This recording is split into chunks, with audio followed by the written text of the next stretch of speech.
La journée d'aujourd'hui va se passer très bien parce qu'on va chanter bien. Je crois en moi. Maintenant, ça peut changer quoi dans ta vie?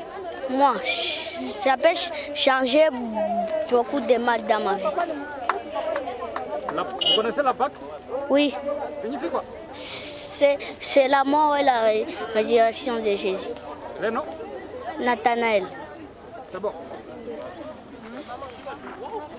Nous sommes à la cathédrale Saint-Joseph en ville de Goma au Nord Kivu.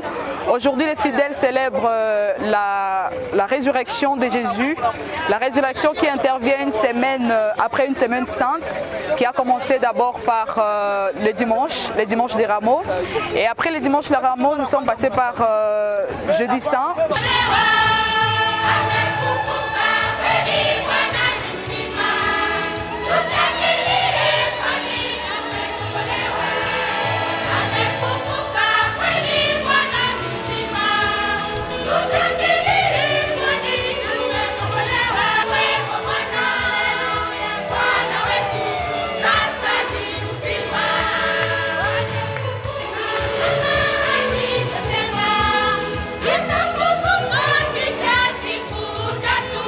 La fête d'aujourd'hui, comme il nous parle de Jésus qui a quitté le tombeau, la fête d'aujourd'hui nous demande aussi de quitter de nos tombeaux. Chacun a son tombeau. Et le tombeau, ça peut être même le désespoir, ça peut être le découragement, ça peut être le péché.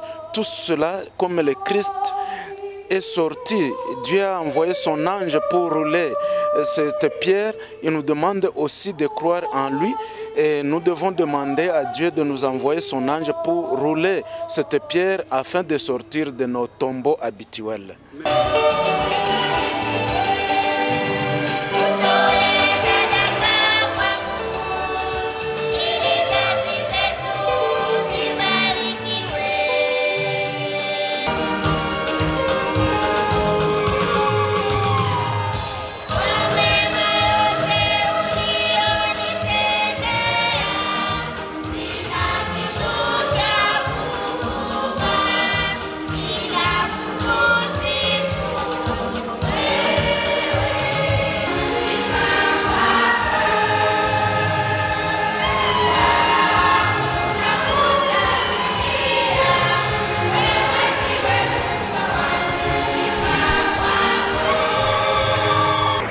Les fidèles ont quitté les quatre coins de la ville de Goma pour venir prier la résurrection de Jésus.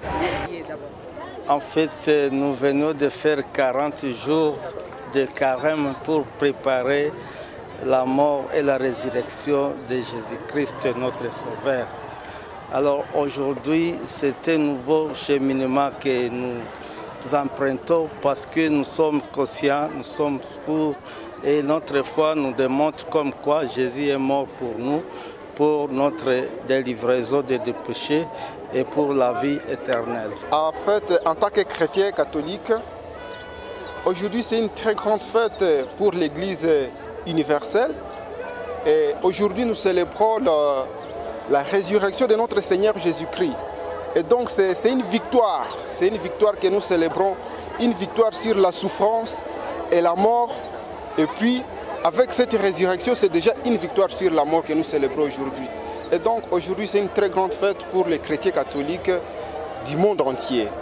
Ouais. Oui, nous sommes ici à l'église au jour d'aujourd'hui pour célébrer la résurrection du Christ. C'est aujourd'hui que l'église, notre mère, nous renseigne que le Christ était ressuscité. Maintenant, ça change quoi dans votre vie? Dans ma vie, rencontrer le Christ, c'est une étape de la vie. C'est une considération d'abord personnelle. Moi, personnellement, ça me ramène à m'accepter en tant que chrétien. Reconnaître que si je suis là, c'est parce qu'il y a quelqu'un qui avait donné la vie pour que nous soyons acceptés enfants et fils de Dieu. Après la cathédrale Saint-Joseph, nous nous rendons au camp des déplacés de Mounigui, où il y a aussi certains chrétiens catholiques qui célèbrent aujourd'hui la résurrection de Jésus. Nous sommes ici avec monsieur Baguera, âgé de 66 ans et père de 12 enfants. Il vit ici depuis maintenant 5 mois en provenance de Kibumba. Il est chrétien, il reconnaît, il est chrétien, il se souvient exactement du dimanche de Pâques. Baba. Ndio baba, uko hapa depuis miezi ngapi maintenant? Miezi 5. Ndio, Pâques kwako inamaanisha nini? Kwangu? Pâques. Pasaka. Ndio, Pasaka inamaanisha nini kwako?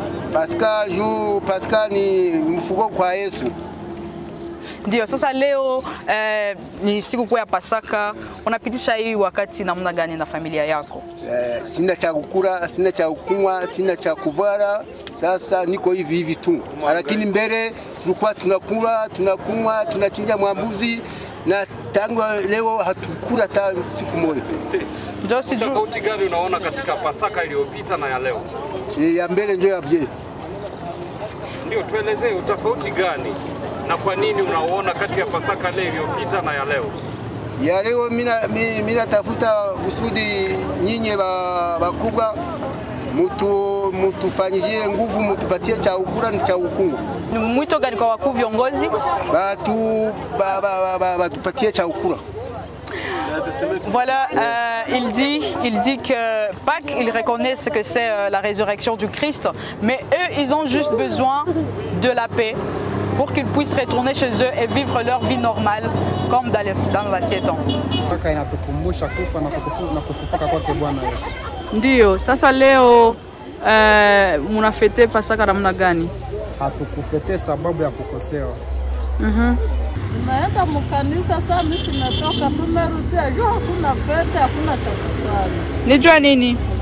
Basi tutoshe fete wapi na hatuna makuta za kuhemea, vya kukura, vya kuuza manguo. Unaona kama kuko fete, watoto wanapendaka bavare, bafurahi. Sasa vile vyote hatukuvipata, tumeenda mkanisa, mimi naisha, tunarudia, chenye tumepata tutakula hii.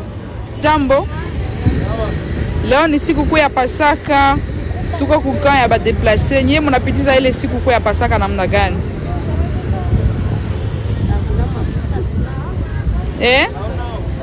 Hakuna cha kufanya mfete. Namna gani? Hakuna cha Ile nilikuwa na fete na watoto na mwanamke, tunakula mzuri, tunavala mzuri. Tunatoka kukanisa tunakula fete. Leo hii hakuna. Jua nini? Ya kukimbizi ukosefu ulishatutesa sana. Ndio, mwaika. Hakuna cha kukula. Nijua nini? Abe. Nijua nini? Ya kukimbizi. Jo kule fasi mulikuwa kama mlikuwa napitia siku kwa Pasaka namna gani? Tunakunyaka, tukakula, tambura huyu ana tukachinja ng'ombe vile tu. Leo hakuna. Nikuishi vile tu. Just leo ni siku ya Pasaka. Pasaka ina represente nini kwako? Ina presentaka chakula na pombe. Okay. Sasa wewe unafete namna gani hii siku ya leo? Fete hakuna. Jua nini hakuna fete? Kwa juu ya ukimbizi. Sasa mbele na mnafeta namna gani? Kwetu tunarimaka, tukachuruza, tukapata hako makuta ya kwenda kutafuta nyama na chakula. La Pâque, c'est pour les fidèles le moment de réconciliation, le moment de réjouissance, parce que le Christ a vaincu la mort, le Christ a vaincu le péché, le Christ a vaincu nos peurs. Au fait, la Pâque célèbre notre libération. Comme les Juifs ont célébré la Pâque pour célébrer leur libération, la sortie de l'Égypte en allant vers la terre promise, nous aussi nous célébrons la sortie de notre péché pour ressusciter avec le Christ pour entrer au ciel. Donc nous célébrons la résurrection, la victoire du Christ sur le mal. Dans ces camps déplacés que vous voyez derrière moi, les gens traversent un moment très difficile. Ils n'ont pas à manger, ils se nourrissent difficilement. Ils ont des enfants par ici, il y a des enfants, il y a des vieux, il y a des mamans, il y a toute une famille, toutes de familles qui vivent dans ces cases que vous voyez derrière moi. Mais malgré cette situation, ils croient toujours en Christ. Aline Kataliko, MTV, depuis Nyiragongo.